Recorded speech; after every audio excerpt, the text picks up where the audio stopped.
Welcome to all okay classes. आप सभी लोगों का ऑल ओके क्लासेस में स्वागत है। आज हम लोग पढ़ेंगे प्रकाश एवं परावर्तन, प्रकाश का परावर्तन तथा अपवर्तन के बारे में पढ़ेंगे। बच्चों प्रकाश पढ़ेंगे नहीं, प्रकाश समझेंगे कि प्रकाश है क्या। प्रकाश की तरह आप लोगों को चमक जाना है, सबकी आंखों से रिफ्लेक्ट होते चले जाना है और आगे बढ़ना है। बिल्कुल प्रकाश की तरह चमकना है आप लोगों को, बिल्कुल प्रकाश की तरह चमक जाना है। प्रकाश पढ़ेंगे हम लोग। देखिए फर्स्ट सीरीज लेके आए हैं आप लोगों के लिए कि फर्स्ट सीरीज आप पढ़िए जो बिल्कुल बेसिक है और नॉर्मल है। 1 घंटे का ही लेक्चर होने वाला है, इससे ज्यादा नहीं होने वाला है। सेकंड सीरीज लेके आएंगे, वो भी 1 घंटे का लेक्चर होगा जिसमें मैक्सिमम न्यूमेरिकल्स होंगे। और थर्ड सीरीज लेके आएंगे प्रकाश का परावर्तन तथा अपवर्तन के बारे में। वो थर्ड सीरीज आप पढ़ेंगे जिसमें 10 ईयर्स के क्वेश्चंस जितने भी पूछे गए हैं आपके बोर्ड एग्जाम्स में, वो सारे के सारे क्वेश्चन सॉल्व कराए जाएंगे, सारे की सारी बात कराई जाएगी। अच्छा, हम लोग प्रकाश पढ़ेंगे। देखिए प्रकाश एक ऐसा चैप्टर होने वाला है ना जो बहुत इजी, और सब कुछ आपको इसी चैनल पे मिलेगा। सब कुछ आपको इसी प्रकाश के नियम में सारी चीजें आप लोगों को मिल जाएगी। किसी को कोई प्रॉब्लम होगा, कुछ भी होगा तो कमेंट में अपनी सारी बातें रख के वो बता देगा कि ये प्रॉब्लम आ रही। जो भी उसकी प्रॉब्लम होगी फौरन उसकी प्रॉब्लम दूर करने की कोशिश की जाएगी। और अगर अपना व्हाट्सएप नंबर उसमें लिख देता है तो उसके व्हाट्सएप पे कांटेक्ट करके उसकी प्रॉब्लम्स जो भी होगी सॉल्व कर दी जाएगी। वैसे मैं अपना नंबर इसमें दे दूंगा, आप केवल व्हाट्सएप पे ही कांटेक्ट कर सकते हैं ना, उसके अलावा कांटेक्ट मत कीजिएगा। व्हाट्सएप पे आप अपनी प्रॉब्लम्स जो भी होगा लिख के भेजिएगा ताकि आपके पास उस प्रॉब्लम्स को सॉल्व करके आपके पास वीडियो वगैरह जो भी हो सके भेजा जा सके। ठीक ना। तो अब प्रकाश के बारे में पढ़ेंगे। देखिए पढ़ना है हमें कैसे, एकदम आराम से रिलैक्स होके 1 घंटा आप टाइम निकाल के आराम से बैठिए, आप सारी चीजों को पढ़ लेंगे। सेकंड सीरीज जब आएगी उसमें भी 1 घंटा टाइम निकाल के बैठ जाइएगा, आराम से पढ़ ले जाएंगे। जब थर्ड सीरीज आएगी उसमें भी आप आराम से बैठ के पढ़िएगा। थर्ड सीरीज आपका सारा क्लियर करा के रख दिया जाएगा। फर्स्ट सीरीज में हम लोग बेसिक पढ़ेंगे, सेकंड सीरीज में मैक्सिमम न्यूमेरिकल्स और बेसिक जो भी कुछ होगा उसमें पढ़ डालेंगे। थर्ड सीरीज जब प्रकाश का परावर्तन एवं अपवर्तन के बारे में जब लेके आएंगे तो उसमें क्या होगा, जो 10 ईयर्स में आपके बोर्ड एग्जाम्स में जितने भी क्वेश्चन पूछे गए हैं वो सारे के सारे क्वेश्चंस लगाएंगे। और फिर एग्जाम टाइम में फिर जो भी सीरीज आएगी उसको आप एक बार देख लीजिएगा आराम से। बहुत ज्यादा टाइम नहीं लेने वाले हैं हम आपका, एकदम रिलैक्स होकर आप लोग पढ़िएगा। ठीक, ये हो जाएगा क्योंकि अब पढ़ना ही है और पढ़कर अब ऐसा काम करना है ना कि परिंदा नहीं, आप लोगों को आसमान बनना है। ओके, तो इसी के साथ हम लोग प्रकाश का पहला चैप्टर शुरू करते हैं कि प्रकाश है क्या, प्रकाश क्या है, प्रतिबिंब क्या है, दर्पण क्या होता है, कलई क्या होती है, ठीक, फोकस क्या होती है, फोकस दूरी क्या होती है, वक्रता त्रिज्या क्या होती है, वक्रता केंद्र क्या होता है। बहुत सारी चीजें हैं, सबको हम लोग सीक्वेंस में पारी देखेंगे कि कैसे क्या होता है। ठीक, तो आपके जो भी प्रॉब्लम्स है, जो भी हैं, आप इस चैनल पे आप कमेंट सेक्शन में आप बता दीजिएगा कि आपको क्या क्या प्रॉब्लम्स आ रही है। आपकी सारी की सारी प्रॉब्लम्स दूर कर दी जाएगी इसी एक चैनल पे। और भी कुछ जानकारी चाहिए होगी तो आप लोग कांटेक्ट कर, अपना व्हाट्सएप नंबर अगर आप लिख देंगे तो कांटेक्ट करने की कोशिश करेंगे, या फिर मैंने अपना नंबर यहाँ पे दिया हुआ है, आप लोग केवल और केवल व्हाट्सएप पे ही आप कांटेक्ट करेंगे। केवल व्हाट्सएप पे आप कांटेक्ट कर सकते हैं जिसमें आपकी जो भी प्रॉब्लम्स होगी सॉल्व कर दी जाएगी। ठीक, 88 10 93 30 केवल व्हाट्सएप पे आप कांटेक्ट कीजिएगा ताकि आपकी प्रॉब्लम को सॉल्व किया जा सके। ऑल ओके, ठीक, एवरीथिंग इज ओके। आपकी जितनी भी प्रॉब्लम्स होगी सारी की सारी प्रॉब्लम ऑल ओके हो जाएगा। ठीक, तो आप लोग कांटेक्ट कर सकते हैं, जो भी है होगा, जो भी प्रॉब्लम्स आपकी सारी क्लियर करा दी जाएगी। ठीक, आज हम लोग फिजिक्स क्लास 10 का चैप्टर देखेंगे, परावर्तन अपवर्तन। बहुत ही इजी तरीके से देखेंगे इसके हम लोग मैक्सिमम इसको चैप्टर को समझेंगे, इसके फिर मैक्सिमम न्यूमेरिकल्स लगाएंगे, मैक्सिमम क्वेश्चन को सॉल्व करेंगे ताकि ये चैप्टर हमारा पूरी तरह से क्लियर हो सके। ठीक, तो सबसे पहले क्या है हमारा, प्रकाश का परावर्तन एवं अपवर्तन, ये हमारा चैप्टर का नाम है। ठीक, अब इससे हम लोग जो चैप्टर कवर करने वाले हैं, जो टॉपिक्स क्या क्या है, प्रकाश एवं उसके गुण, प्रकाश का परावर्तन तथा नियम, दर्पण के बारे में पढ़ेंगे, प्रकाश की किरण, आभासी और वास्तविक के बारे में पढ़ेंगे, दर्पणों का प्रतिबिंब पढ़ लेंगे, गोलीय पढ़ेंगे। ये 7 टॉपिक, ये 8 टॉपिक, 9 टॉपिक और 10 टॉपिक्स, ये सारे के सारे टॉपिक कवर करेंगे। फिर हम लोग न्यूमेरिकल्स क्लियर करेंगे। तो आप लोग वीडियो पे लगातार बने रहें ताकि आपके सारे क्वेश्चंस बहुत ही इजी फॉर्म में क्लियर हो सकें। ठीक, सबसे पहले हम लोग आएंगे, कहाँ पे आएंगे, प्रकाश। तो हम लोगों का प्रकाश पढ़ेंगे। प्रकाश हो गया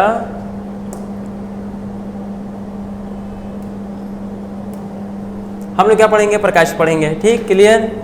ये कुछ नहीं है, ये ऐसे ही है।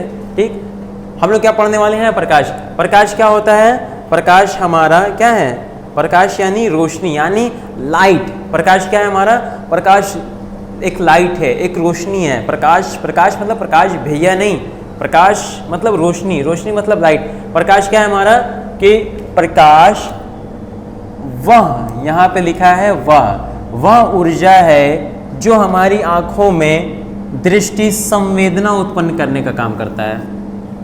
क्लियर। प्रकाश क्या है हमारा, प्रकाश वह है, वह एनर्जी है। प्रकाश वह एनर्जी है, एनर्जी यानी ऊर्जा, ताकत। क्या है, ऐसी एनर्जी, ऐसी ताकत है जो हमारी आंखों में दृष्टि संवेदना, दृष्टि संवेदना यानी सेंसिटिविटी मतलब जोर डालने का काम करती है। अगर प्रकाश को हटा दिया जाए, क्लियर, अगर प्रकाश को दुनिया से हटा दिया जाए, मतलब प्रकाश, आप एक बार ना पूरी लाइट्स ऑफ कर लीजिए, एकदम अंधेरा हो, कहीं कोई प्रकाश ना हो, तो क्या आपकी आंखों में इतनी ताकत है कि आप चीज़ों को देख पाएंगे? बिल्कुल भी नहीं। तो प्रकाश, किसी चीज़ को देखने के लिए हमें प्रकाश का होना बहुत ज़रूरी होता है। तो प्रकाश क्या होता है, प्रकाश वह ऊर्जा है, वह एनर्जी जो हमारी आंखों की दृष्टि में संवेदना उत्पन्न करने का काम करती है, वह क्या प्रकाश कहलाती है। बात समझ में आई कि प्रकाश है हमारा, ठीक, ये क्या है हमारा प्रकाश है हमारा, रोशनी है, ये किसी भी वस्तु पे प्रकाश आ रहा है। ठीक, क्लियर, किसी भी वस्तु पे प्रकाश पड़ रहा है, ये रोशनी हमारी कहीं भी आ रही है, यहाँ से हमारा प्रकाश क्या है, कहीं से भी प्रकाश हमारा किसी भी वस्तु पे पड़ रहा है। अब इस वस्तु पे जब प्रकाश पड़ने के बाद हमारी आंखों में ये दृष्टि डाल रहा है, क्या है, सेंसिटिविटी उत्पन्न कर रहा है, जोर डालने का काम कर रहा है, जिसकी वजह से हमारी आंखें क्या कर रही हैं कि जो भी ये वस्तु रखा हुआ है, जो भी ये वस्तु है, हमारी आंखें क्या कर रही हैं, आराम से ईजिली चीज़ों को देख पाती हैं। बात समझ में आई, क्लियर, कोई दिक्कत है? अब देखिए अगली स्लाइड की तरफ हम बढ़ते हैं। प्रकाश क्लियर हो गया। अब देखिए क्या हमने कहा है कि इसी दृष्टि संवेदना, अब देखिए आगे भी चले तो थोड़ा सा और हमने बढ़ाने की कोशिश की है कि अगर आप देखें तो इसी दृष्टि संवेदना, कौन सी, वही प्रकाश वाली, ठीक, इसी दृष्टि संवेदना के कारण हमारी आंखें क्या करती हैं, चारों तरफ रखे हुए वस्तुओं को देख सकती है। जैसे यहाँ बुक है, दिख जा रही है, ठीक, यहाँ पानी पूरी है, ये दिख जा रहा है, आपका मन भी कर रहा होगा खाने का, बाकी देख ही सकते हैं आप, तो देख लीजिए। ठीक, ये क्या है, ये चाउमीन भी है, क्या है, दिख जा रही है। ठीक, उसी दृष्टि संवेदना के कारण हम अपने चारों तरफ रखी हुई चीज़ों को क्या करते हैं, ईजिली देख पाते हैं। क्लियर, कोई प्रॉब्लम है, कोई समस्या है नहीं ना, चीज़ें समझ में आ गई। ठीक, तो इसके बाद हम लोग क्या करते हैं कि आगे बढ़ते हैं। ठीक, प्रकाश क्लियर हो गया, प्रकाश क्या होता है। अब इसके बाद हम लोग आते हैं आगे। अब देखिए प्रकाश के गुण यानी क्वालिटी की बात करते हैं, प्रकाश के गुणों की बात करते हैं। क्लियर, प्रकाश के गुण क्या होता है, प्रकाश स्वयं अदृश्य होता है। क्या होता है, प्रकाश स्वयं अदृश्य होता है, परंतु इसकी उपस्थिति में वस्तुएं दिखाई देती हैं। बस सिंपल सा, प्रकाश क्या है, अदृश्य, प्रकाश नहीं दिखता है, पर प्रकाश यानी रोशनी, लाइट्स दिखती है, नहीं दिखती है, पर उसकी रोशनी, प्रकाश की मौजूदगी में क्या होता है, हम सारी चीज देखो, अब लाइट पड़ रही है ना हमारे ऊपर, आराम से आप लोग हमें देख पा रहे हो। ठीक, अब ये लाइट की रोशनी है जिसकी वजह से हम चारों तरफ चीजें देख पाते हैं, लेकिन ये जो प्रकाश है, प्रकाश को नहीं देख पा रहे हैं, हमें चीज दिख रही है। हमें क्या दिख रही है, ये बोर्ड दिख रहा है, ये पेन है ना, ये पेन दिख जा रही है। ठीक, ये वॉच है, वॉच दिख जा रही है। ठीक, टी शर्ट है, टी शर्ट, मतलब बहुत सारी चीजें हम लोग देख पा रहे हैं, पर रोशनी को नहीं देख पा रहे, प्रकाश नहीं दिखता है। प्रकाश क्या कह रहा है, प्रकाश एक अदृश्य होता है, परंतु इसकी उपस्थिति में हमें वस्तुएं दिखाई देती हैं। क्लियर, कोई दिक्कत है जरा सा, नहीं ना। अब क्या है कि प्रकाश जो है ना, वो कौन सी रेखा में गमन करता है, प्रकाश किस रेखा में गमन करता है, किस रेखा में चलता है, प्रकाश सीधी रेखा में चलता है, प्रकाश सरल रेखा यानी सीधी रेखा में चलता है। बात समझ में आ रही है, ऐसे ऐसे ऐसे ऐसे प्रकाश नहीं चलता है। क्लियर, प्रकाश हमेशा कैसे चलता है, ऐसे सीधी रेखा में चलता है। क्लियर, अब क्या है, प्रकाश के संचरण हेतु किसी भी माध्यम की आवश्यकता नहीं होती है। बात समझ में आई। देखिए चीज क्या है ना कि प्रकाश जब चलता है, प्रकाश को चलने के लिए किसी भी माध्यम की आवश्यकता नहीं होती है। बात समझ में आई, किसी भी माध्यम की आवश्यकता नहीं होती है। अब हमें बोलना है, आवाज के लिए, वॉइस के लिए, ध्वनि के लिए कण की जरूरत है, कण की आवश्यकता पड़ती है कि नहीं पड़ती है, कण की आवश्यकता पड़ती है, क्लियर। लेकिन हमारा प्रकाश के लिए कोई भी आवश्यकता किसी चीज की जरूरत नहीं है। ध्वनि, अब बोलने के लिए, वॉइस के लिए, ध्वनि के लिए हमें हवा, वायु की जरूरत है कि नहीं है। अब दिखलाते हैं आपको एक चीज कि देखिए आप लोग कि अब देखिए ये बॉटल है, ठीक ना, इसके अंदर क्या है, हमें बोलना है। देखिए बोल रहे हैं हम, आवाज जा रही है, बिल्कुल भी नहीं जा पा रही, क्योंकि हमें माध्यम नहीं मिल रहा है। हमें माध्यम मिलेगा तभी कण, एक यहाँ से बोलने पे आवाज नहीं देखा है आपने कि बंद रूम में बोलो तो कहीं से आवाज टकरा के कहीं आ जाती है, ठीक। तो हवा की जरूरत, मतलब माध्यम की जरूरत हमें है। देखिए प्रकाश को चलने के लिए, देखिए बोल रहे हैं ना, बोल रहे हैं पर हमारी आवाज निकल नहीं रही है। अब देखिए यही प्रकाश है ना, प्रकाश को चलाने के लिए किसी भी माध्यम की जरूरत है, किसी भी माध्यम की जरूरत है। अब देख रहे हैं यहाँ पे प्रकाश है, जल रहा है ना। अभी देखिए प्रकाश हमने इसके अंदर किया, पूरे अंदर, पूरे देखिए अंदर पूरी रोशनी चली गई, चली गई कि नहीं चली गई, पूरी की पूरी रोशनी चली गई। तो प्रकाश को चलने के लिए किसी भी माध्यम की जरूरत पड़ी, किसी भी माध्यम की जरूरत नहीं है, ठीक। प्रकाश निर्वात में भी गमन करता है। निर्वात समझते हैं ना, जहां पूरा वैक्यूम है, जहां बिल्कुल हवा का कुछ भी नहीं है, प्रकाश वहां भी चलता है, कोई दिक्कत। अब इसके बाद हम लोग बात करते हैं, नेक्स्ट स्लाइड पे आते हैं।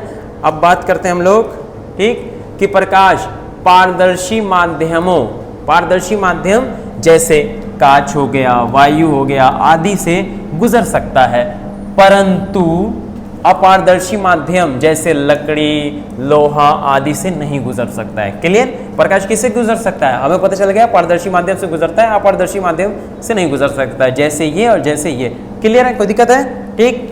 अब छठवें में, विभिन्न माध्यमों में, विभिन्न मतलब अलग अलग माध्यम में प्रकाश की चाल की भिन्न भिन्न होती है, ठीक। मतलब पानी में प्रकाश की चाल कुछ हो जाएगी, शीशे में कुछ हो जाएगी, रिफ्लेक्ट करके जा रही होगी कहीं कुछ हो जाएगी। तो मतलब विभिन्न विभिन्न माध्यमों में प्रकाश की चाल अलग अलग हो जाती है। निर्वात में प्रकाश की जो चाल है वो लिखा हुआ है, क्या है, 3 गुणे 10 की पावर 8, ठीक, 3 × 10⁸ मीटर पर सेकेंड होती है।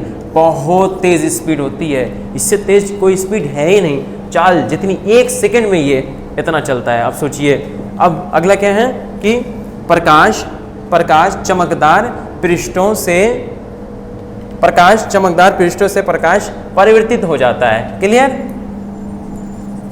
ये थोड़ा सा हो गया ऐसे ही, प्रकाश चमकदार पृष्ठों से परिवर्तित हो जाता है। अब देखिए हमने क्या लिखा है, दर्शाया गया है कि प्रकाश की तरंग दैर्घ्य क्या होती है, 4000 एंगस्ट्रॉम, 4000 एंगस्ट्रॉम। कहीं कहीं आपने देखा होगा मैक्सिमम जगह कि ये भी लिखा होता है 3900 एंगस्ट्रॉम टू 78 एंगस्ट्रॉम, ये भी सही है, ये भी सही है, क्लियर। तो प्रकाश की क्या होती है, 3900 मतलब 4000 एंगस्ट्रॉम से 8000 एंगस्ट्रॉम तक होती है, क्लियर। अब देखिए एक एंगस्ट्रॉम में लिखा है ना, angstrom is a unit of length equal to, एक एंगस्ट्रॉम बराबर कितना होता है, 10⁻⁻10 मीटर होता है, क्लियर। बात क्लियर हो गई, ओके। अब इसके आगे हम लोग चलते हैं, अब इसके आगे हम लोग समझेंगे कि इसके आगे क्या है, क्लियर। अब जो प्रकाश है ना, प्रकाश के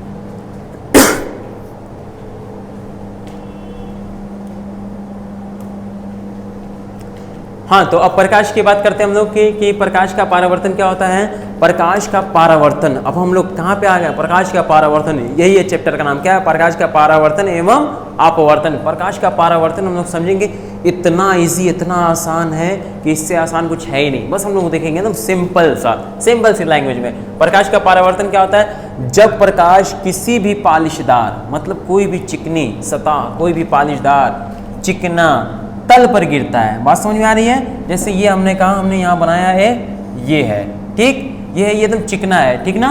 अब ये क्या है, चिकना भी है, हमने पॉलिश भी कर दिया, ठीक, ये क्या कर रहे हैं हम, पॉलिश भी कर दिया। अब प्रकाश क्या है, प्रकाश जब किसी भी चिकने तल पर गिरता है, प्रकाश मतलब यहाँ पे कहीं, ठीक, यहाँ पे अब यहाँ से प्रकाश क्या क्या कर रहा है, गिर रहा है, ठीक। और प्रकाश जब क्या हो रहा है, गिर रहा है, इसका अधिकांश भाग, अधिकांश मतलब आधे से ज्यादा भाग तल से टकरा कर उसी माध्यम में वापस लौट जाता है, तल से टकराकर उसी माध्यम में वापस लौट आता है, ठीक, तल से टकराकर वापस उसी माध्यम में लौट आता है। तो प्रकाश के चिकने या पालिशदार तल से टकराकर लौटने की इसी प्रक्रिया को हम लोग क्या बोलते हैं, प्रकाश का परावर्तन बोलते हैं। क्लियर, बात समझ में आई, ठीक ना। अब देखिए ये क्या है, वही चीज यहाँ पे बना हुआ है, क्या है हमारा, एक मिरर है। क्या, कौन सा मिरर है, समतल मिरर है भाई, इसमें पालिशदार किया गया है, इसमें पॉलिश की गई है। क्लियर। अब देखिए इसमें जो एक किरण है, ठीक ना, ये हमारा सन है, मतलब कुछ भी मान लीजिए जिससे रोशनी हमारे पड़ती है, ठीक। अब क्या है, यहाँ पे एक किरण, क्या है, आपतित किरण। कौन सी किरण, देखिए जो किरण नीचे जा रही होती है ना, उसको हम लोग क्या कहते हैं, आपतित किरण, ठीक। अब जो यहाँ से टकरा के वापस अधिकांश भाग देखिए वापस चला जा रहा है, इसे हम लोग क्या कहते हैं, इसे हम लोग कहते हैं परावर्तित किरण। क्लियर, क्लियर, इसे हम लोग क्या कहते हैं, ये देखिए परावर्तित किरण कहते हैं, ठीक। अब इसके बीच में एक ये जो है, ये जो W करके बना हुआ है, ये होता है अभिलंब। क्लियर, ये क्या होता है, अभिलंब, ये क्या हमारा अभिलंब होता है, ठीक। तो अब यहाँ क्या होता है ना, एक आपतित किरण है जो आ रही होती है, उसे हम लोग क्या कहते हैं, आपतित किरण। उसे हम लोग किससे दिखाते हैं, आई से दिखलाते हैं। आई का मतलब होता है इंसिडेंट रे। क्लियर। और जो जा रही होती है उसे हम लोग क्या कहते हैं, परावर्तित किरण। परावर्तित किरण मतलब किससे दिखाते हैं हम लोग, आर से दिखाते हैं, उसको हम लोग आर से दिखाते हैं, और उसको क्या कहते हैं, रिफ्लेक्टेड रे। आने वाली आपतित किरण, तो यहाँ पे जो एंगल बन रहा है, जो कोण बन रहा है, उसे हम लोग क्या कहेंगे, आपतित किरण मतलब आपतन कोण, परावर्तित किरण मतलब परावर्तन कोण। क्लियर हो गया। अब देखिए आपतित किरण मतलब आपतन कोण और परावर्तन कोण, ये जो दोनों कोण होता है, एक को आई से दिखाते हैं, एक को आर से दिखाते हैं, तो ये होता है हमारा क्या होता है, आई बराबर आर, क्योंकि ये दोनों कोण हमेशा बराबर ही होंगे। क्लियर, कोई दिक्कत है जरा सा भी। और सेम वही चीज इधर भी बना हुआ है कि अभिलंब होता है हमारा, आपतन कोण ये है, ये परावर्तन कोण है, ये आपतित किरण है जो आ रही है, जो जा रही है उसे परावर्तित किरण कहते हैं, ठीक। नीचे जो होता है शीशा यानी दर्पण होता है, एक साइड हमने पॉलिश कर दिया है। क्लियर ना, बात समझ में आई। इसी को कहते हैं प्रकाश का परावर्तन। कोई दिक्कत है जरा सा भी नहीं ना। बहुत देखिए हम आपका टाइम ज़्यादा नहीं लेंगे, बहुत कम टाइम लेके बहुत ईजी तरीके से समझा देंगे। Clear, okay. अब देखिए किसी को भी कोई भी प्रॉब्लम होगा तो वो हमारा नंबर यहाँ हम लिख देते हैं, इस नंबर पे वो व्हाट्सअप कर सकता है, कांटेक्ट कर सकता है, ठीक, ताकि उसके जो भी डाउट्स होंगे क्लियर करा दिया जाएगा। 88 10 93 93 30, ठीक। और कोशिश कीजिएगा कि कमेंट सेक्शन में ही सारी चीज़ें आप पूछ लीजिए, जिसको भी प्रॉब्लम हो वो कमेंट सेक्शन में डाल दे चीज़ों को, ताकि कमेंट सेक्शन में डाल दे ताकि हम लाइव आके उनके सारे प्रॉब्लम्स को सॉल्व करा देंगे। Okay, clear. अब देखिए प्रकाश का परावर्तन हो गया। अब परावर्तन के नियम होते हैं। परावर्तन के क्या नियम होते हैं, परावर्तन के जो नियम होते हैं हमारे, ठीक, इसे आपतित, इसे किरण, आपतन बिंदु, ठीक। थोड़ा सा ये मिस्टेक हो गया है, ठीक ना। देखिए परावर्तन नियम क्या होता है, परावर्तन के दो नियम होते हैं। कौन, कितने नियम होते हैं, दो नियम होते हैं। कौन, एक ये और एक ये क्या है, आपतित किरण। आपतित किरण यानी आपतन बिंदु पर, मतलब कोई हमने अभी दिखलाया था ना कि एक हमारा क्या था, ये एक पालिशदार एक मिरर थी, शीशा था, इसमें क्या होता है, आपतन बिंदु मतलब अभिलंब, अभिलंब है एक, ठीक, ये हमारा अभिलंब हो गया।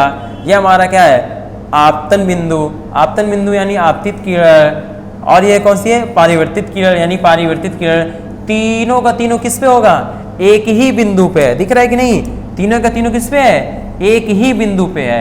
आपतित किरण, परावर्तित किरण, अभिलंब बिंदु, एक ये है। और दूसरा क्या है कि परावर्तन कोण सदैव यानी हमेशा आपतन, आपतन ये कोण है, ठीक, आपतन कोण के बराबर होता है। मतलब ये वाला कोण कौन सा कोण है, आपतित किरण है यानी आपतन कोण है, और ये परावर्तित किरण यानी परावर्तन कोण है। तो ये दोनों कोण आई और ये आर, तो आई बराबर आर, ये हमेशा क्या होगा, हमेशा एक दूसरे के बराबर होगा। क्लियर, कोई इसी तरह का कोई प्रॉब्लम है, समस्या है, ठीक है तो आप कमेंट में आप लिख के भेजिए ताकि आपकी प्रॉब्लम्स को हम लोग सॉल्व करा दें। Okay,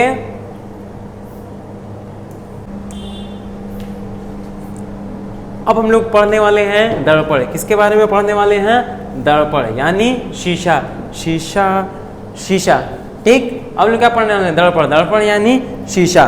clear? दर्पण आप देख सकते हैं, शीशा दिख रहा है कि शीशा हो या दिल हो टूट जाता है।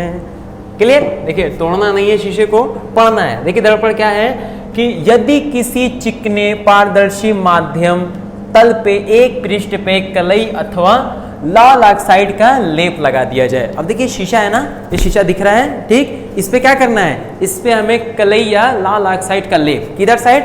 इधर साइड हम लोग लाल ऑक्साइड का लेप लगा देंगे, या फिर क्या करेंगे हम लोग? लाल ऑक्साइड का लेप लगा देंगे या फिर कलई लगा देंगे। तो दूसरी तरफ से क्या हो जाएगा? हमें दिखने लगेगा। क्लियर? तो ये क्या होता है? दिखने लगेगा। तो यही चीज होगा कि रिफ्लेक्ट भी कर जाएगा, दिखने भी लगेगा, और साथ ही साथ अगर कोई रोशनी, कोई प्रकाश पड़ता है तो रिफ्लेक्ट भी कर जाएगा। तो वही चीज लिखा हुआ है। क्या लिखा हुआ है? यदि किसी चिकनी पारदर्शी माध्यम तल के एक पृष्ठ पे कलई लगा दिया जाए, एक पृष्ठ पे हमने दिखाया ना कि कलई लगा दिया जाए, या फिर लाल ऑक्साइड का लेप करके दूसरे पृष्ठ को परावर्तक पृष्ठ बना दिया जाए, तो वह दर्पण कहलाता है। बात समझ में आई? एक पृष्ठ के एक साइड में लेप लगा के या फिर कलई लगा के क्या करेंगे हम लोग? दूसरे साइड को परावर्तक पृष्ठ बना दिया जाए तो वह दर्पण कहलाता है। दर्पण कितने तरह के होते हैं? 2 तरह के होते हैं। दर्पण को उनकी आकृति के अनुसार 2 भागों में बांटा गया है। कौन कौन? समतल दर्पण और गोलीय दर्पण। क्लियर? ठीक। तो ये कौन सा दर्पण है? ये देखिए समतल दर्पण। बात समझ में आ रही है? कौन सा है? समतल, प्लेन सरफेस यानी समतल दर्पण है। ठीक, क्लियर हो गया? अब देखिए समतल दर्पण जैसे ये दिख रहा है आपको, ये हमारा क्या है? ये समतल दर्पण है। क्लियर? ये हमारा समतल दर्पण है जहाँ पे एक मोमबत्ती है जो शीशे में प्रतिबिंब बना रहा है यानी इमेज बना रहा है। ठीक। गोलीय दर्पण हमारा देख सकते हैं आप यहाँ पे कॉन्वेक्स मिरर होती है। गोलीय दर्पण क्या होता है? ऐसा होता है। अब दिखला रहे हैं हम आपको कि गोलीय दर्पण कितने तरह का होता है। सवाल है ना कि भाई समतल दर्पण तो दिख गया, ऐसा होता है। गोलीय दर्पण कितने तरह होता है? तरह का होता है। तो गोलीय दर्पण 2 तरह का होता है। कौन कौन सा होता है? एक होता है हमारा अवतल दर्पण, एक होता है हमारा उत्तल दर्पण। अवतल दर्पण आप देख सकते हैं कि अवतल दर्पण है ना, ये क्या है? ये हमारा दर्पण है। ये देखिए किनारे साइड में क्या है? वही कलई या लेप हम कह रहे हैं लगा दिया गया है। ठीक। तो जो अंदर की सतह होती है वो परावर्तक सतह होती है, अंदर से क्या होता है? रिफ्लेक्ट होता है। ठीक। अंदर से क्या होता है? परावर्तित होती है किरण, इसे हम लोग कहते हैं अवतल दर्पण।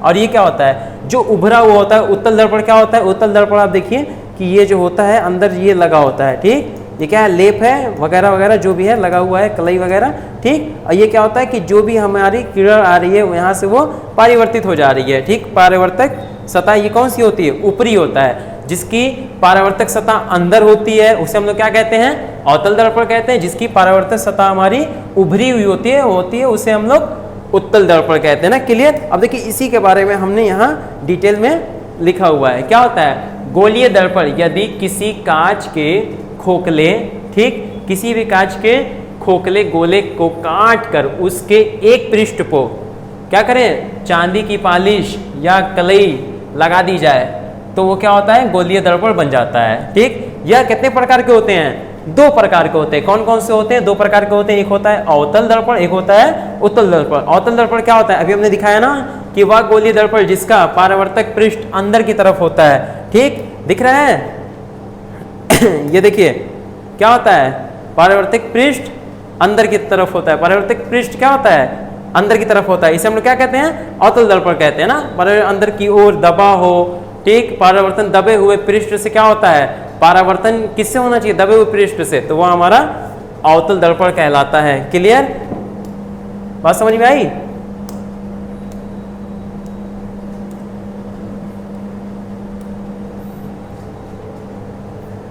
अवतल दर्पण कहलाता है। उत्तल दर्पण क्या होता है? वह गोलीय दर्पण जिसका परावर्तक पृष्ठ जो ऐसे था उभरा हुआ हो। ठीक। परावर्तक पृष्ठ यानी जो उभरा हुआ हो। ठीक। जो उभरा हुआ हो अर्थात परावर्तन उभरे हुए पृष्ठ से हो जाए। परावर्तन मतलब जो भी रोशनी जाए हमारा रिफ्लेक्ट हो जाए, किससे? उभरे हुए से। उसे हम लोग क्या कहते हैं? उसे हम लोग कहते हैं उत्तल दर्पण। क्लियर हो गया? कोई दिक्कत है जरा सी भी नहीं ना? सारा चीज क्लियर है? ठीक, इस चीज को आप लोग नोट। हम लोग जा रहे हैं पढ़ने, क्या चीज पढ़ने जा रहे हैं? गोलीय दर्पण से संबंधित परिभाषाएं। अब देखिए ये इतना इजी फॉर्म में आपको समझाने की कोशिश करेंगे कि आपको देखोगे और आपको एकदम स्टार्ट से समझ में आ जाने वाला है। बिल्कुल रिलैक्स होकर आपको बस समझना है। देखो एक एक चीज समझाएंगे, ये बहुत इंपॉर्टेंट है। अगर इसके बिना, अगर आपको ये लगता है कि इसको नहीं समझेंगे, आपके एक भी न्यूमेरिकल्स नहीं लग पाएंगे। तो न्यूमेरिकल्स लगाने के लिए इसको समझना बहुत जरूरी है हम लोगों को। ठीक, अब देखिए क्या लिखा है। सबसे पहला क्या है? पहले पॉइंट पे हम लोग आते हैं। ठीक, पहले पॉइंट पे आते हैं। क्या है पहला पॉइंट हमारा?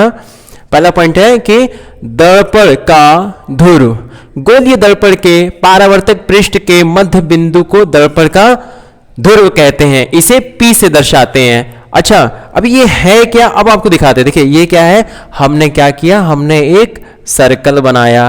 क्या है ये? सर्कल है। ये क्या है? ये खोखला गोला है। ठीक, ये क्या है? ये एक खोखला गोला है जिसमें अभी हम क्या करेंगे? हम एक साइड, अभी हम लोगों ने पढ़ा है क्या करेंगे? हम एक साइड हम कलई लगा देते हैं। ये क्या कर रहे हैं? हम कलई लगा रहे हैं। ठीक, कलई हो गई, लाल ऑक्साइड हो गया, चांदी का लेप हो गया, कुछ भी लगा रहे हैं। ठीक ना? अब इसमें क्या है ना कि इसमें एक बिंदु दे देते हैं बीच में। हमने क्या किया? एक बिंदु दे दिया। अभी आगे चल के इसको हम बहुत डिटेल में समझाने वाले हैं आप लोगों को, लेकिन अभी क्या है? हमने एक बिंदु दे दिया। जब हम एक बिंदु दे देंगे तो हम क्या करेंगे? हमने कहा कि यहां पे एक बीच में एक पॉइंट है। ठीक, इस पॉइंट, बीच में एक पॉइंट यानी एक बिंदु है। इसका नाम क्या है? इसका नाम है P। समझ गए? अब देखिए, ये देखिए आप, जो हमारा हमने जो कलई लगाई हुई है, इसके जो मध्य बिंदु है, ठीक, उसको हम लोग कहते हैं P। और P का इसका मतलब क्या होता है? P का मतलब होता है ध्रुव। ध्रुव किसे कहते हैं?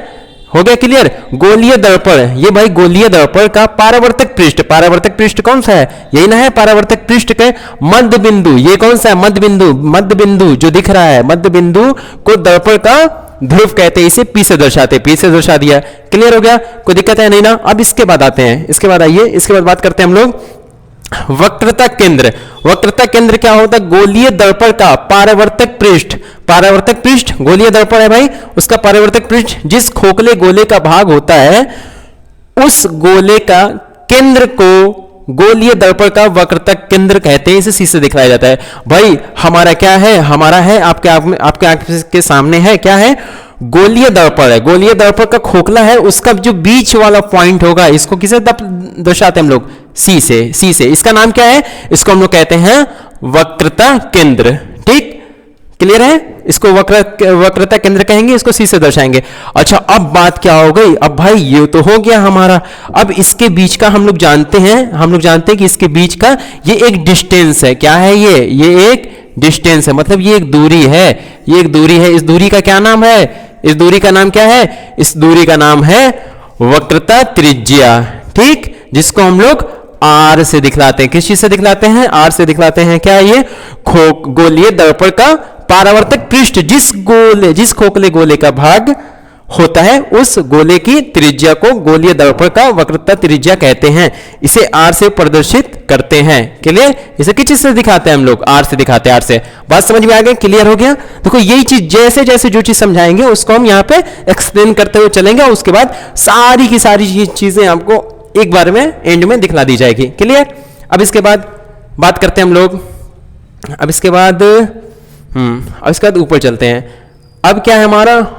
अब बात आ गई भाई मुख्य अक्ष की। किसकी बात आ गई? मुख्य अक्ष की। हमने क्या बनाया था? हमने बनाया था एक सर्कल। ठीक, एक सर्कल बनाया था ना। अब उसमें क्या है कि उसमें हमने क्या किया था? उसमें हमने कलई लगा दी थी। ठीक, एक कलई लगाया। ठीक ना? अब ये जो बीच वाला पॉइंट था, अब आप लोग बताओ बीच वाला पॉइंट क्या था? बताओ जल्दी से, कमेंट करो। क्या है बीच वाला पॉइंट? ये P, इसको ध्रुव कहते हैं। ये वाला पॉइंट, ये मध्य बिंदु है दर्पण के। ये क्या है हमारा? ये है हमारा R यानी वक्रता त्रिज्या। ये क्या है हमारा? वक्रता केंद्र है। क्लियर? अब बात आती है ना मुख्य अक्ष क्या होता है। देखिए मुख्य अक्ष गोलीय दर्पण के ध्रुव P यानी P, अब P दिखे ना, तथा वक्रता केंद्र C यानी C को मिलाने वाली सीधी रेखा को क्या चीज करने है? मिलाने वाली। यही चीज नोट करना है। किस चीज को? ध्रुव P, ये दिख रहा है ना P, और वक्रता केंद्र C को मिलाने वाली सीधी रेखा कौन सी है? सीधी रेखा गोलीय दर्पण का मुख्य अश कहलाती है। अब देखिए इसको मिलाने वाली सीधी रेखा कौन सी होगी भाई, पी को और सी को मिलाना है, ठीक, पी को और सी को ये मिलाने वाली ये एक सीधी रेखा जो जा रही है, ये जो पी और सी को मिलाने वाली सीधी रेखा जा रही है, इसको हम लोग क्या कहते हैं, इसको कहते हैं मुख अक्ष कहते हैं। क्लियर है, कोई दिक्कत है जरा सा भी कोई दिक्कत है कि मुख अक्ष किसे कहते हैं। अब बात यह है ना कि दर्पण, भाई दर्पण का द्वारक किसे कहते हैं। अब जो द्वारक समझ सकते हैं, जो समझ लीजिए द्वारी, बहुत पहले लैंग्वेज में ये कहा जाता था ना, द्वारी पे बैठा हुआ है, वो द्वारी मतलब किनारे पे बैठा हुआ है। भाई दर्पण हमारा क्या है, दर्पण यही है, दर्पण हमने क्या बनाया हुआ है, दर्पण यही ना है, दर्पण यही है दर्पण। ये क्या है, जो जहां हमने कलई की लेप लगाया इसको हमने क्या कर दिया, इसको हमने दर्पण बना दिया। अब जब ये दर्पण बन गया है तो इसका जो किनारे होगा ना, दर्पण का द्वारक यानी द्वारी किनारे वाला, भाई गोलीय दर्पण का परावर्तक पृष्ठ का व्यास को दर्पण कहते हैं। अब देखिए व्यास जो है ना यही है, ये किनारे वाला, तो इसको हमने कह दिया M1, इसको हमने कह दिया M2। तो अब ये जो M1 M2 ये क्या है हमारा, ये है दर्पण का द्वारक। कोई दिक्कत है जरा सी भी।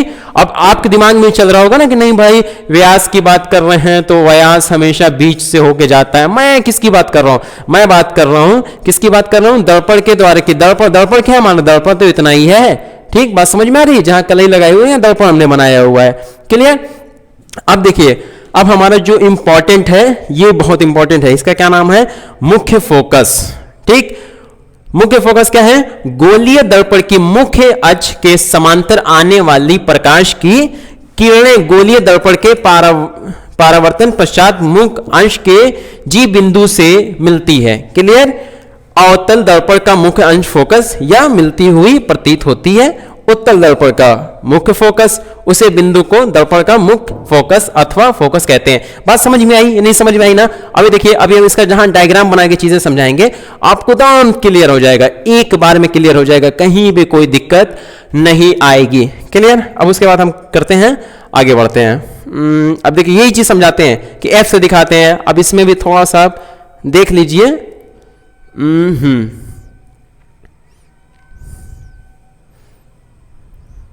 ठीक दिख रहा है।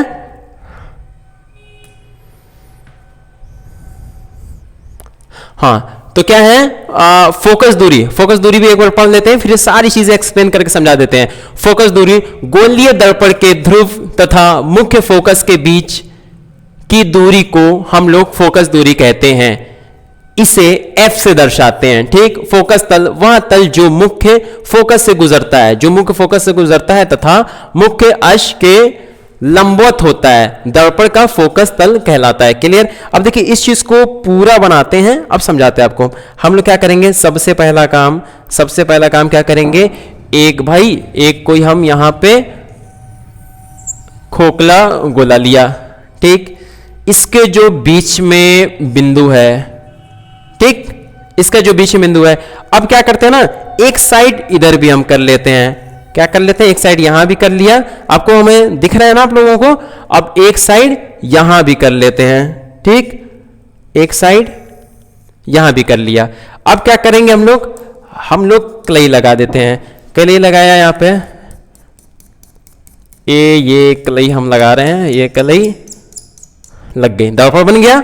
इसको भी बनाते हैं दर्पण।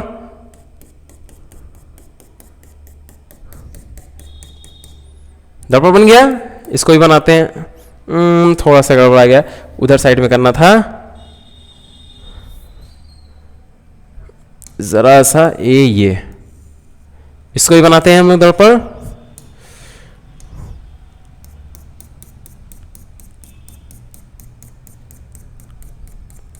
ये कलई लाल ऑक्साइड चांदी का लेप लगा के हमने क्या किया, हमने बना दिया दर्पण।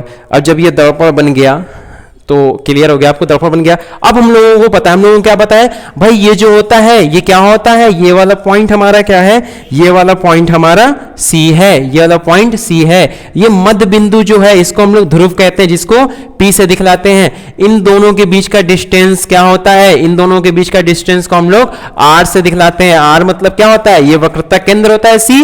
R मतलब क्या होता है, वक्रता त्रिज्या, मतलब इसको हम लोग रेडियस भी कहते हैं। क्लियर। बात हमें लगता है आपको समझ में आ गई होगी।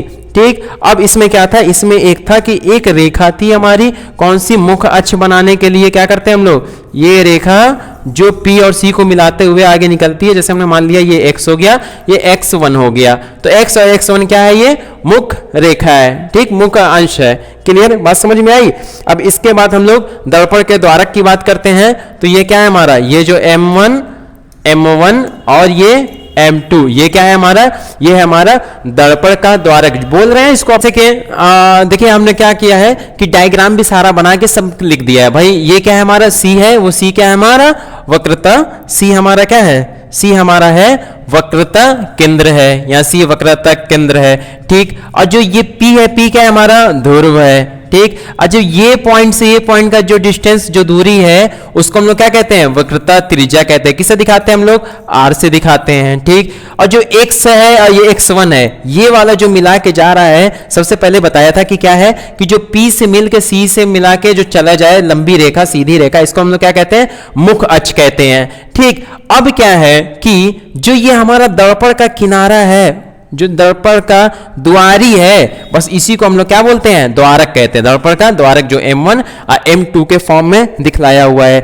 अब देखिए, अब हमने क्या बनाया है, ये लेंस, ये समझ में आ रहा है ना कि ये जो हमारा मिरर है, ये दर्पण जो है, ये दर्पण कौन सा दर्पण है, ये दर्पण को हम लोग कहते हैं उत्तल दर्पण है, ठीक।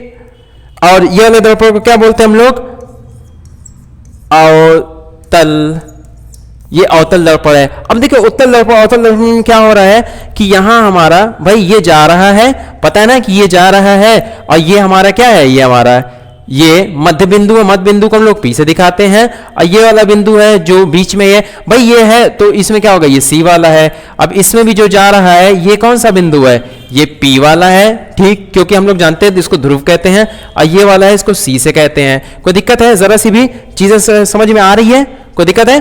अब देखिए अब क्या हो रहा है ना, हो रहा है भाई इसके पैरेलल हमारे क्या होगा, कोई भी सीधी रेखा यहाँ पे आ रही होगी, पैरेलली सीधी रेखा आएगी, वो क्या हो जाएगी, परिवर्तित हो जाएगी, वो क्या हो जाएगी, परिवर्तित कर जा रही है।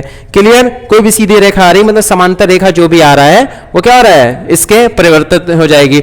और इसमें जो समांतर रेखा है, अब देखिए परिवर्तित हो जा रही, तो लेकिन इसका जो फोकस, यहां से अगर कोई देख रहा होगा तो इसका फोकस कहां बन रहा होगा, इसका फोकस यहां पे बन रहा होगा, इसका फोकस यहां पे बन रहा होगा। क्लियर। अब इसमें क्या है, इसमें भी कोई समांतर रेखा आ रही होगी, तो ये क्या हो जाएगी, ये परिवर्तित हो जाएगी, किधर की तरफ, नीचे की तरफ। ये जान लीजिए कि उत्तल में हमेशा इधर की तरफ होती है, और अवतल में नीचे की तरफ होती है, उत्तल में क्या होती है, ऊपर की तरफ चली जाती है। और ये रेखा जहां आ रही होगी, इस पॉइंट को हम लोग क्या बोलेंगे, इस पॉइंट को हम लोग बोलेंगे, इस पॉइंट को हम लोग क्या बोलेंगे, इस पॉइंट को हम लोग बोलेंगे एफ यानी फोकस। बात समझ में आई, फोकस क्या होता है, क्लियर हो गया, फोकस क्या होता है, कोई दिक्कत है, जरा सभी समझ में आ गया ना कि फोकस क्या होता है, फोकस ये होता है हमारा। अब ये चीज, अब एक चीज और जान लीजिए कि जो हमारा होता है ना, ये जो P है, F है, ये क्या होता है, हमने कहा PF बराबर CF, ठीक, या फिर FC। क्लियर। तो अब इसकी दूरी और इसकी दूरी आपस में क्या होगी, बराबर होगी। इसी तरह इधर साइड भी CF बराबर FP, CF बराबर FP, क्योंकि ये वाली लाइन, ये वाली जो लाइन है, ये जितनी बड़ी ये साइड होगी उतनी ही बड़ी ये वाला भी हमारा रेखा होगी, ठीक ना। ये दोनों दूरी आपस में बिल्कुल बराबर होगी। क्लियर। और कोई दिक्कत। अब बात करते हैं ना, देखिए इसमें हमारा क्या है, सारी चीजें क्लियर हो गई, फोकस तल से गुजरती है, फोकस हमारा क्लियर हो गया। तो फोकस कहां आ रहा होगा, फोकस हमारा यहां पे आ रहा होगा। बात समझ में आई, कोई दिक्कत है जरा सा भी, कोई दिक्कत, आगे समझ में। अब इसके बाद हम लोग आगे बढ़ते हैं, धीरे से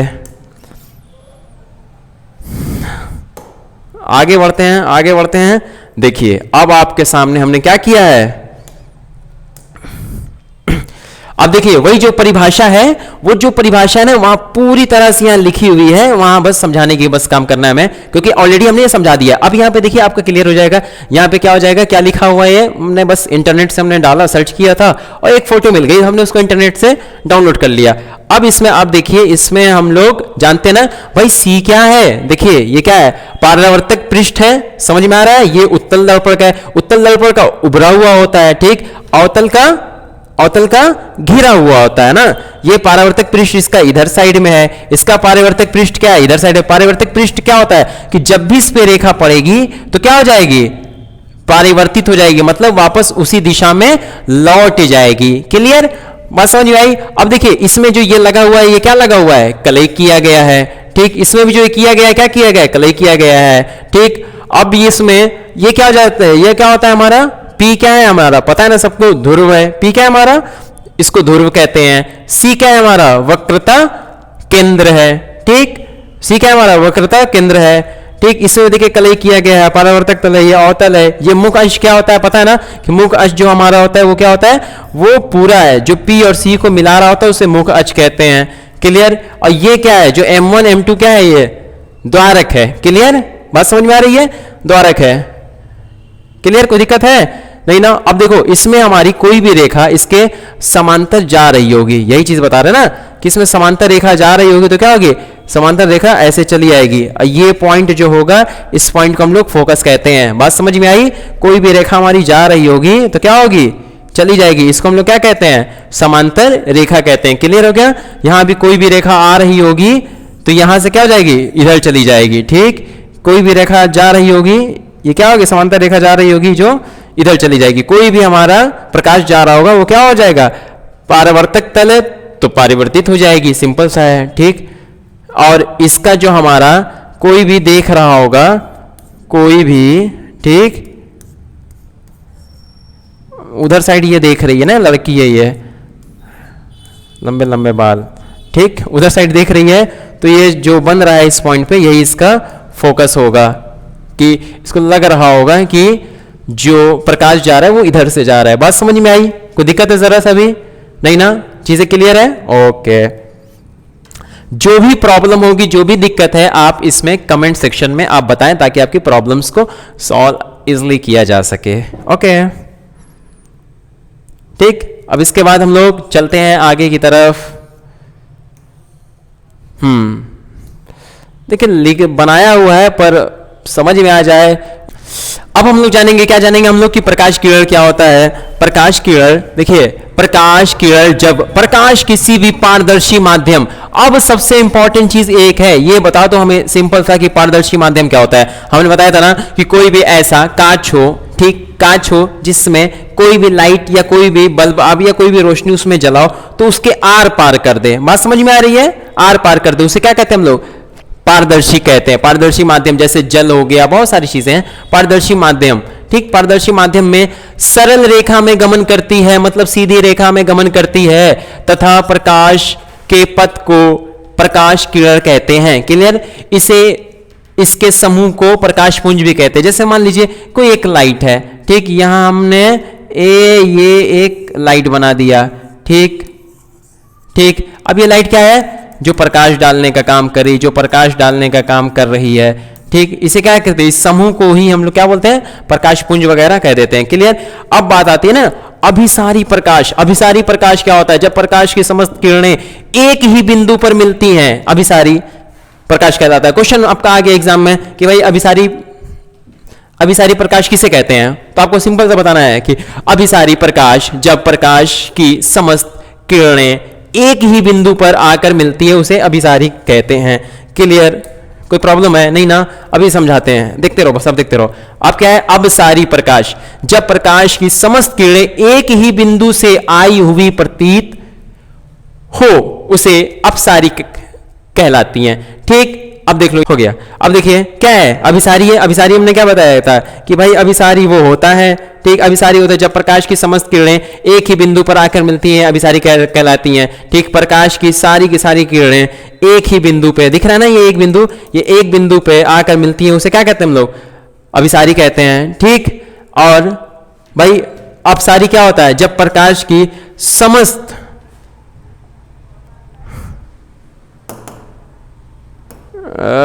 छोटा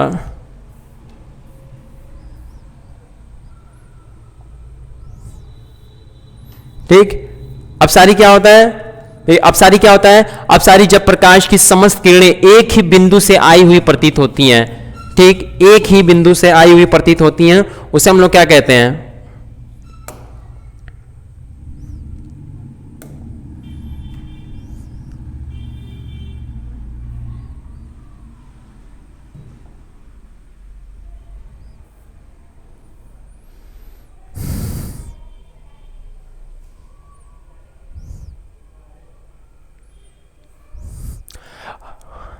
अभिसारी क्लियर हो गया। हाँ, अपसारी है। अपसारी का मतलब होता है जब प्रकाश की समस्त किरणें एक ही बिंदु से आई हुई प्रतीत होती हैं उसे अपसारी कहते हैं। जैसे आप देख लो अपसारी, ठीक, जब पता लगता है ना कि एक ही बिंदु से आई हुई प्रतीत होती हैं, ठीक, उसे हम लोग क्या कहते हैं, अपसारी प्रकाश कहते हैं। क्लियर। अब आते हैं समांतर। भाई अब क्या है समांतर किरण, भाई जब प्रकाश की समस्त किरणें एक बिंदु से समांतर आती है तो समांतर कहलाती है। ठीक, जब प्रकाश की सभी किरणें, अब जैसे ये है भाई, ये क्या है, ये जो जा रहा है ये क्या है, ये सीधी समांतर किरणें जा रही है, इसी को हम लोग कहते हैं कि समांतर किरण। कोई दिक्कत है, समस्या नहीं ना। हमें लगता है कि आपको चीजें धीरे धीरे समझ में आ रही होगी। आप पूरा बस लेक्चर इजीली अटेंड करना। आपके जो भी डाउट्स होंगे आप कमेंट में लिखो। अब लेक्चर, अगला लेक्चर बना के जब भेजेंगे देंगे तो वहां सारे डाउट्स आपके क्लियर कर देंगे। ठीक, और बाकी आप लोग कांटेक्ट भी कर सकते हो, उसके थ्रू भी आपके जितने डाउट्स होंगे क्लियर करा दिए जाएंगे। हाँ, तो अब बात करने जा रहे हैं हम लोग किस चीज की, प्रतिबिंब के बारे में, कि भाई प्रतिबिंब क्या होता है। प्रतिबिंब क्या होता है, किसी वस्तु को दर्पण के सामने रखा जाता है। ठीक, प्रतिबिंब क्या होता है, किसी भी वस्तु को दर्पण के सामने रखा जाता है तो दर्पण में उसकी आकृति बन जाती है। दर्पण में बनी आकृति को ही वस्तु का प्रतिबिंब कहते हैं। क्लियर। कोई प्रॉब्लम है भाई, ऐसे कैसे, ऐसे है, बिल्कुल देख लो, ऐसे है। कोई भी वस्तु, कोई भी इंसान दर्पण के सामने रख दिया जाए और दर्पण में भाई इसकी आकृति बन गई, और जो आकृति बनी ये आकृति क्या कहलाती है, ये आकृति को हम लोग प्रतिबिंब कहते हैं। क्लियर, ठीक ना। अब इसके बाद आते हैं, ये पता नहीं क्या कर रहा है, ठीक ना। अब इसके बाद आते हैं हम लोग, क्या आते हैं, वास्तविक प्रतिबिंब क्या होता है, आभासी प्रतिबिंब क्या होता है। बहुत सिंपल सा, वास्तविक प्रतिबिंब जब प्रकाश किरणें वास्तव में मिलने तब वास्तविक प्रतिबिंब मिलता है। ठीक, दूसरा क्या है, दूसरा पॉइंट कह रहा है कि ये पर्दे पर प्राप्त किया जा सकता है। ये पर्दे पर प्राप्त किया जाता है, यह सदैव उल्टा होता है। बात समझ में आ रही है, ये सदैव हमेशा ये उल्टा होता है। कैसे होता है, अब चीज देखो दिखाते हैं आप लोगों को, ठीक ना। ये क्या होता है, वास्तविक प्रतिबिंब दिख रहा है, वास्तविक प्रतिबिंब, बात समझ में आ रही है, वास्तविक प्रतिबिंब। अब देखो भाई शीशे में ये वास्तविक प्रतिबिंब बना हुआ है। ये एक लड़का है, ये वाला हाथ उठाया, उसने कौन सा हाथ उठाया है, ये वाला। तो देखो मैं भी ऐसे ही हाथ उठा दिया ना, तो मेरा हाथ कौन सा है, कौन सा है, लेफ्ट साइड हाथ है। ठीक, दिख रहा है, ये मेरा हाथ लेफ्ट है। अब देखो, अब जो दिख रहा है लड़का वैसा लड़का है, भाई हाथ कौन सा उठा है, यही वाला ना उठा था, दिख रहा है ये। तो भाई ये अगर हाथ उठा है तो ये कौन सा है, भाई ये राइट वाला हाथ है। बात समझ में आया कि हमेशा तस्वीर उल्टी दिखती है। क्लियर। वास्तविक प्रतिबिंब में क्या होता है, हमेशा उल्टा दिखता है। और आभासी प्रतिबिंब क्या होता है, आभासी प्रतिबिंब में क्या होता है कि सीधा दिखता है। ठीक, जैसे देखो आभासी प्रतिबिंब क्या होता है, जब प्रकाश की किरण मिलती हुई प्रतीत हो तब आभासी प्रतिबिंब बनता है। ठीक, यह पर्दे पर प्राप्त नहीं किया जा सकता, इसको पर्दे पर नहीं देखा जा सकता है, लेकिन इसका फोटो लिया जा सकता है, या सदैव सीधा बनता है। बात समझ में आ रही है, सीधा बनता है, जो परछाई वगैरह होती है ना उसी की बात कर रहा है। क्लियर। कोई प्रॉब्लम है जरा सी भी, नहीं ना, नोट कर लो भाई। क्वेश्चन ये आ सकते हैं भाई, वास्तविक और आभासी प्रतिबिंब में अंतर लिखिए, तो अंदर लिख देंगे आप लोग। क्लियर। अब इसके बाद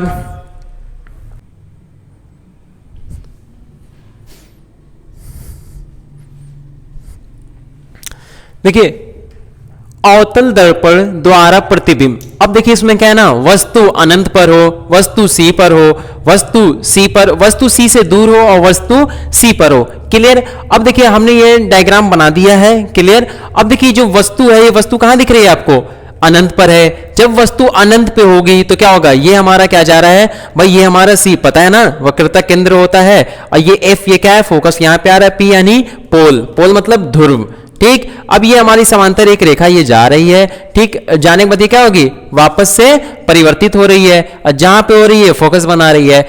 अब देखिए ये जो परिवर्तित हो रही है तो ये हमारा फोकस कहां पे बन रहा है, देख रहे हैं ना, प्रकृति वास्तविक व उल्टा है। ठीक, प्रकृति कैसी है इसकी, वास्तविक या उल्टा है भाई, क्योंकि ये अवतल दर्पण है। दर्पण क्या होता है भाई, दर्पण में, ठीक ना, और आकार क्या है, बिंदु के आकार का है, दिख रहा है ना, आकार बिंदु का। स्थिति इसकी क्या है, फोकस पे है। बात समझ में आ रही है, स्थिति क्या है इसकी, फोकस पे है। ठीक, अब देखिए वस्तु C से दूर है, वस्तु C से दूर है ना, C से देखिए यह वस्तु कहाँ है, ये C से दूरी पर वस्तु है। जब C से दूरी पर वस्तु है तो ये जो जा रहा है ये कहाँ बना रहा है भाई, ये हमारा जो इसकी स्थिति कहाँ है, इसकी स्थिति आ रही है C और P के, ये जो F है ये इसके बीच में आ रहा है। अब ये देखिए क्या है, C व F के बीच में इसकी दूरी जितनी होगी उतनी ही दूरी इसकी भी होगी, इसकी स्थिति भी है वो होगी, ठीक।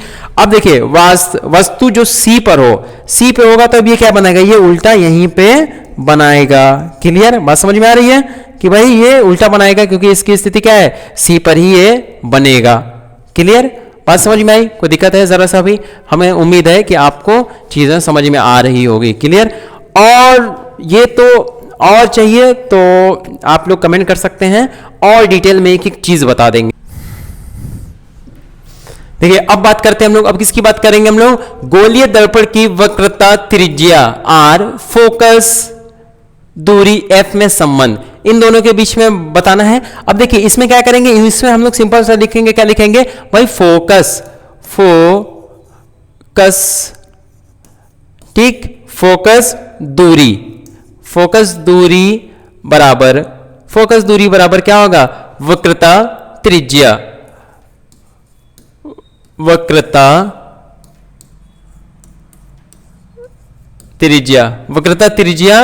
बटे में 2।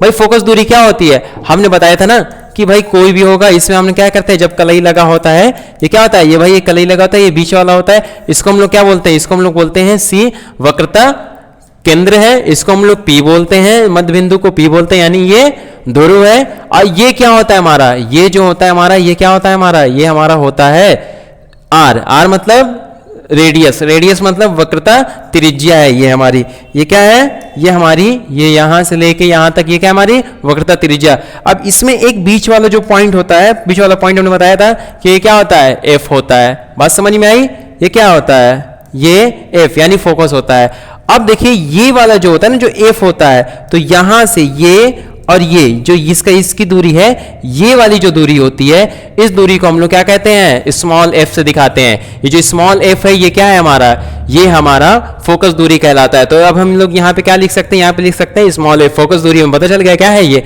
स्मॉल f है, बराबर क्या है, वक्रता त्रिज्या क्या है हमारी है, वक्रता त्रिज्या को हम लोग किससे दिखाते हैं, r से दिखाते हैं। r अपॉन में 2 है ना, 2 लिख सकते हैं, या फिर ये कर सकते हैं भाई 2 इधर मल्टीप्लाई में इधर भेज देंगे तो किसमें हो जाएगा, r बराबर क्या हो जाएगा 2f। ठीक, एक ये भी बन गया हमारा और एक नीचे वाला ये भी बन गया हमारा। कोई दिक्कत, समझ में चीजें आ गई होगी। प्रॉब्लम कि इन दोनों में संबंध क्या है। अब बात करते हैं ना दर्पण का सूत्र, क्या है हमारा, दर्पण का सूत्र, दर्पण का सूत्र बात करेंगे, क्या हो जाएगा, 1 बटा में स्मॉल f बराबर 1 बटा में v और प्लस 1 बटा में u। ये हमारा क्या है, इसको आप लोग अच्छे से याद कर लीजिए, ये हमारा दर्पण का सूत्र होता है। अब इसमें क्या होता है ना, f होता है, f क्या होता है हमारा, फोकस दूरी। f को क्या कहते हैं हम लोग, फोकस दूरी, f को कहते हैं फोकस दूरी। उसके बाद क्या है हमारा, v है, v क्या होता है, v हमारा होता है प्रतिबिंब की दूरी। क्या होता है, प्रतिबिंब की दूरी। ठीक, और u क्या है हमारा, u हमारा होता है वस्तु की दूरी। भाई हमारा f क्या है, f है फोकस दूरी है हमारा, v क्या है प्रतिबिंब की दूरी है, अब u क्या है हमारा वस्तु की दूरी है। अच्छा ये दूरी सबकी कहां से होगी, भाई सबकी दूरी ध्रुव से होती है। कहां से होती है, ध्रुव से होती है, यानी p से दूरी देखी जाती है भाई, p से फोकस दूरी, p से हमारा प्रतिबिंब की दूरी, p से हमारा वस्तु की दूरी। ये चीजें क्लियर हो गई, याद हो गई, चीजें समझ में आ गई आपको, कोई दिक्कत जरा सा भी। अब इसके बाद गोलीय दर्पण वही सेम चीज है। अब देखिए, अब ये चीज हमारा है, अब हमारा क्या है, अब हमारा है प्रकाश का अपवर्तन। प्रकाश का अपवर्तन क्या है, आप देख सकते हैं, आप देख सकते हैं इजली कि हमारा प्रकाश का अपवर्तन क्या है? आपतित किरण। भाई जो आपतित किरण है वो क्या है हमारी? ये आपतित किरण है। ये क्या होता है? अभिलंब होता है। देखिए ये विरल माध्यम होता है, ये संघन माध्यम होता है, ठीक। और ये क्या हमारी जो ये सीधा है ना, ये सीधी पारदर्शी सतह है ये, ठीक। पारदर्शी सतह हम बताया ना कि पारदर्शी सतह वो ऐसा शीशा होता है, ऐसा कोई कांच हो जिसमें रोशनी पड़े और यहां से रिफ्लेक्ट हो जाए, ऐसा शीशा आता है। और उसका अगर एक साइड कलई लगा देते हैं तो वो कौन सा हो जाता है? वो मिरर बन जाता है। क्लियर, ठीक। तो इसमें क्या हो रहा है? इसमें आप देख सकते हैं ये हमारा I है, ये हमारा R है, ठीक। ये क्या है? सीधी पारदर्शी सतह है। क्लियर। अब देखिए इसमें अगर आप एक चीज देखेंगे तो आप ये देखिए कि इसमें जब क्या होता है ना कि हम लोग क्या देखते हैं? हम लोग देखते हैं कि भाई शीशा तो नीचे रखा है। भाई एक कोई हमारा क्या है? बीकर है। बीकर में क्या है? हमारा सिक्का जो है, ठीक। बीकर कहाँ गया? हाँ, बीकर है, उसमें जो हमारा सिक्का है, सिक्का कहाँ है? वहां हमारा यहाँ नीचे की ओर है। लेकिन जब पानी डाल देते हैं तो सिक्का हमारा होता है यहाँ है, दिखता कहाँ है? यहां दिखता है, ठीक। इसी तरह अगर आप जब आप देखे होंगे गिलास में अगर पेन रख दी जाए तो क्या होती है? वो इस फॉर्म में नजर आती है, ठीक। समझ में आ रही है? और देखिए परिभाषा यहां लिखा हुआ है, जब प्रकाश की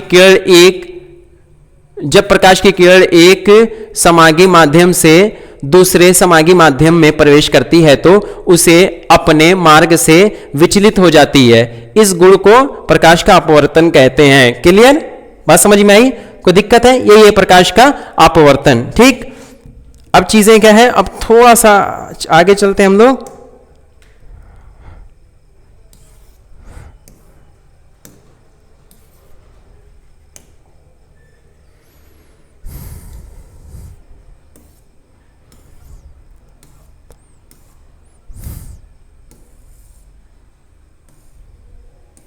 अब देखिए हमने बताया था, हमने आपको क्या बताया था? हमने आपको बताया था कि एक विरल माध्यम होता है, एक संगन माध्यम होता है। देखिए विरल माध्यम और संगन माध्यम के बारे में यहां दिया हुआ है कि भाई संगन माध्यम वो होता है, क्या होता है संगन माध्यम? जिस माध्यमों में प्रकाश क्या होता है? जिस माध्यमों में प्रकाश की चाल कम होती है उसे संगन माध्यम कहते हैं। बात समझ में आई? जिस माध्यम में प्रकाश की चाल, भाई हर चीज में ना प्रकाश की चाल अलग अलग हो जाती है, ठीक, बहुत सारी चीज में। और विरल माध्यम में क्या होता है? विरल माध्यम में जिस माध्यम में प्रकाश की चाल अधिक हो उसे हम लोग क्या कहते हैं? विरल माध्यम कहते हैं। क्लियर? निम्नलिखित माध्यमों में प्रकाश की चाल, अब देखिए लिखा है निर्वात। निर्वात में कितना है होता है? 3 × 10⁸ समझ गए? 3 × 10⁸ मीटर पर सेकंड है। कांच में कितना होता है? 2 × 10⁸ मीटर पर सेकंड होता है।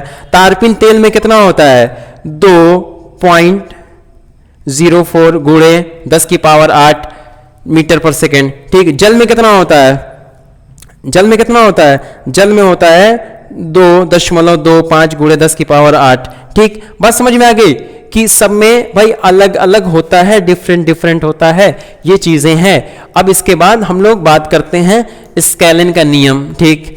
ये जहां से मिला वहीं से उठा के लिख दिया। अब देख लो स्केलिन का नियम क्या होता है? भाई हमारा ये क्या होता है? ये जया होती है ना, I अपॉन में R, जो ये I है ना, R ये क्या है? इसको जया कहते हैं, नियतांक, ठीक। अब देखो आपको देखें स्केलिन का नियम क्या होता है? भाई ये N1 है और ये क्या है हमारा? N2 है, ठीक। ये माध्यम फर्स्ट है, ऊपर वाला, ये माध्यम सेकंड है। ये I है, I जया है, और ये क्या है? R। ये R भी हमारा,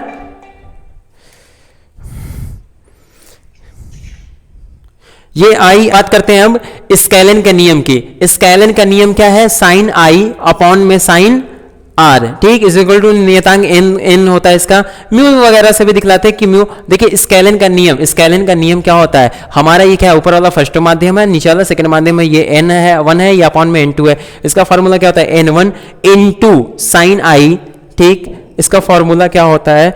इसका फॉर्मूला क्या होता है? साइन, ये कलर ले लें, फॉर्मूला क्या होता है? साइन, ठीक, I अपॉन में साइन R, ठीक, इज इक्वल टू, इसको क्या कहते हैं? नियतांक, ठीक। बात समझ में आई? और ये चीज जो लिखा है ना, ये इसके सामने यहां लिख दे रहे हैं, सफाई से आपको दिख जाएगा कि साइन I बराबर साइन R, ठीक। बात समझ में आई? भाई ये क्या है हमारा N1 है, ये N2 है, ये I है, ये R है, ये हमारा I है, ये हमारा R है, ठीक। ये माध्यम फर्स्ट है, ये माध्यम सेकंड है। अब इसके बाद लास्ट पॉइंट पे हम लोग आते हैं, लास्ट चीज समझ लेते हैं कि ये देखिए यहाँ लिखा हुआ है, यहाँ क्या लिखा हुआ है, स्केलन का नियम, जिसे अपवर्तन का नियम भी कहा जाता है। बात समझ में आ रही है?